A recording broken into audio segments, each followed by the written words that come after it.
payuhin ng pinakamalakas na bagyo sa mundo. The Philippines tops a list of countries most susceptible to hazards caused by climate change. Bahagyang lumakas ang bagyong Leon.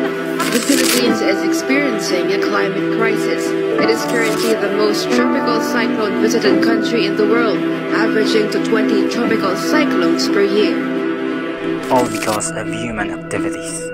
Burning fossil fuel, deforestation, extreme release of greenhouse gases that are trapping heat and disrupting the balance of nature. Ang bagyo sa ating karanasan, ito na ang pinakamalakas at pinakamatagal na bagyo maliban sa Super Typhoon Yolanda.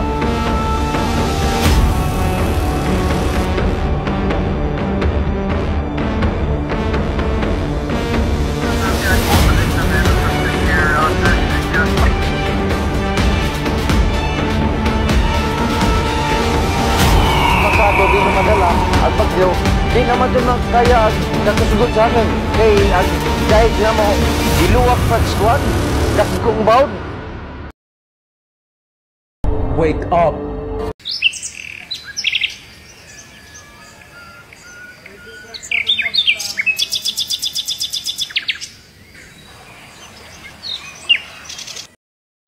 But we are not without hope. We have the knowledge, the technologies, and the power to create a better future. A future powered by clean energies and economies that are sustainable, where our planet thrives.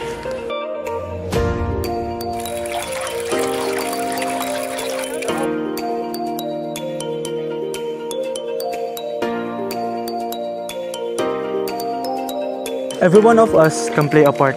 Small changes in our daily lives, multiplied by millions, can make a significant difference. But individual actions alone are not enough. We need a systematic change. We need to demand actions from our leaders. And most of all, we need to work together to build a more sustainable future for us all.